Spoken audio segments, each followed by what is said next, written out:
Good morning সবাইকে। তো এখন বাজে রাত 2টো, এখন আমার ডিউটি টাইম। তো বিরাজ টিরাজ করে এসেছি, করে এসে ভাবলাম এখন ড্রেসটা পরে নিই তাড়াতাড়ি। তো তাড়াতাড়ি ড্রেসটা পরছি, কারণ লেট হয়ে গেলে তখন একটু বকাঝকা করবে কম সিনিয়ররা, সেই জন্যই।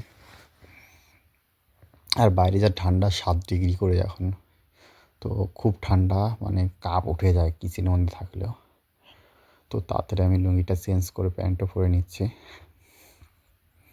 কারণ খুব শীত। তোমাদের বলে বোঝানো যাবে না। আমি ইন্ডিয়ায় কোনোদিন এতটা শীত ফিল করিনি, আমার বাড়িতে, আমার গ্রামে। কিন্তু এখানে খুব শীত। তো তাড়াতাড়ি ড্রেসটা প্যান্ট পরে নিয়ে এখন অ্যাপ্রনটা পরে নিচ্ছি,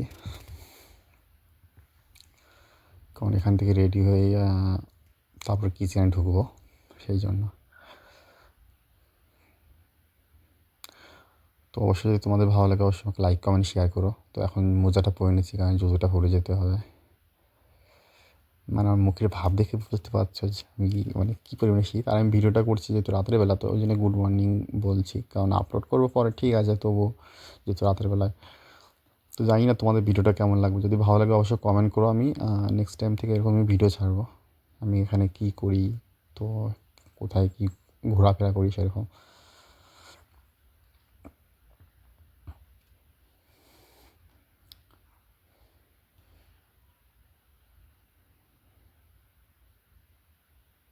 তো তাড়াতাড়ি জুতোটা আমি বেঁধে নিচ্ছি, ওই জন্যে যে ডিউটি যেতে হবে, সেই জন্য।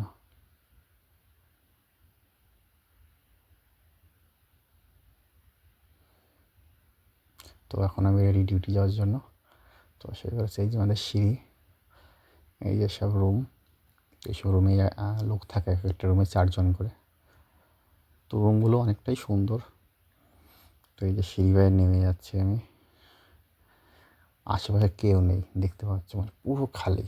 যেহেতু আমাদের মর্নিং ডিউটি, তো এই কামটার জন্য আমরা সকাল সকাল আমাদের ডিউটি আসতে হয়। তো এই যে ক্যাম্প, তো আমার তো কাপ উঠে যাচ্ছিলো, এতটা ঠান্ডা। 7 ডিগ্রি, অবশ্যই তোমরা জানো 7 ডিগ্রি কেমন ঠান্ডা হতে পারে তাহলে এখানে। তো সেই জন্য তো আমি ওখান থেকে বাড়িতে চলে আসলাম। বাড়িতে এসে যে এখন ঘুমাবো। এখন বাজে তোমার রাত 9টায়। তো অবশ্যই বাই। ভিডিওটা ভালো লাগলে লাইক কমেন্ট শেয়ার করো। Bye, CC.